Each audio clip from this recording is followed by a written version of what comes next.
Indian society for અસિસ્ટેડ reproduction દ્વારા અસિસ્ટેડ reproduction વિષય પર 30મી વાર્ષિક કોન્ફરન્સનું આયોજન કરવામાં આવ્યું છે, જે 20 થી 22 ફેબ્રુઆરી દરમિયાન અમદાવાદમાં યોજાશે. આ કોન્ફરન્સ ISARના ગુજરાત ચેપ્ટર દ્વારા આયોજિત છે.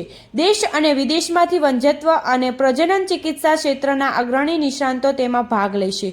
કોન્ફરન્સમાં 3000થી વધુ પ્રતિનિધિઓ અને 800થી વધુ રાષ્ટ્રીય તેમજ આંતરરાષ્ટ્રીય નિષ્ણાતો હાજરી આપશે.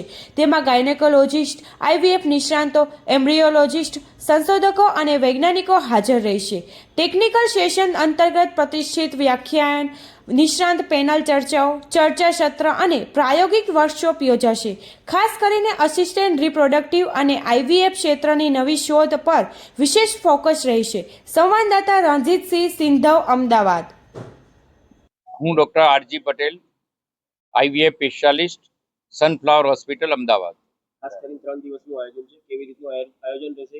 કેટલા દેશોના લોકો આવશે? આજે ફર્ટિલિટી રેટ ઘટતો જાય છે, ઇન્ફર્ટિલિટી વધતું જાય છે, એના સોલ્યુશનમાં IVF કોન્ફરન્સનું આયોજન છે. 3 દિવસનું કોન્ફરન્સ છે. શુક્રવારે અને શનિવારે મેઇન કોન્ફરન્સ છે. રવિવારે વર્કશોપ છે. 8 જેટલી વર્કશોપ રાખેલી છે. આશરે 3000 ડેલિગેટ છે, જે આ ISAR એટલે Indian society of assisted reproduction ની 30મી કોન્ફરન્સ છે. અત્યાર સુધીના ઇતિહાસમાં આ ઓલમોસ્ટ સૌથી વધારે રજીસ્ટ્રેશન છે. અરાઉન્ડ 35 ઇન્ટરનેશનલ ફેકલ્ટી છે. ઇન્ડિયામાંથી અરાઉન્ડ 3000 ડેલિગેટ છે, જે ક્લિનિશિયન છે, એમ્બ્રિયોલોજીસ્ટ છે, એન્ડોસ્કોપિક સર્જન છે, સોનોલોજીસ્ટ છે, ફિટલ મેડિસિનના સ્પેશિયાલિસ્ટ છે. એના આ વિષયના સક્સેસ વધે, સરળતા વધે, સસ્તી ને સારી સુવિધાઓ જરૂરિયાતમંદ સુધી પહોંચે એ માટેનું વાત વિમર્શ કરવામાં આવશે. જે લેટેસ્ટ ટેકનોલોજી ડેવલપ થઈ છે એનો સઘન અભ્યાસ કરવામાં આવશે.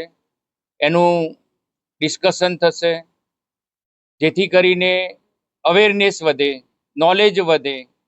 એ નોલેજના આધારે આ ટેકનિક સરળ બને, સક્સેસ રેટ વધે અને એનું એક્સેપ્ટન્સ વધે. એ માટેનું આ કોન્ફરન્સનું આશય છે. આજે મોટી સંખ્યામાં ડેલિગેટ ઉપલબ્ધ રહેશે એ અમને ખૂબ આનંદનો વિષય છે. અમે એના માટેનું આ આયોજન કર્યું છે ક્લબો 7 સેલા, અમદાવાદમાં. મારું નામ ડૉક્ટર જીતેન્દ્ર પ્રજાપતિ. હું IVF કન્સલ્ટન્ટ અને ડાયરેક્ટર સૃષ્ટિ IVF સેન્ટર, મહેસાણા. ખાસ કરીને કયા પ્રકારની ટેકનોલોજીનો ઉપયોગ થશે કોન્ફરન્સમાં અને AI નો ખાસ કરીને કઈ રીતે ઉપયોગ થશે? જી, હવે દિવસે ને દિવસે કોઈ પણ ક્ષેત્રની અંદર ટેકનોલોજી અપગ્રેડ કરી રહ્યા છે. તો હવે આ જે ટેસ્ટી બેબીની સારવાર છે એમાં પણ ટેકનોલોજીનું અપડેશન જવા થઈ રહ્યું છે.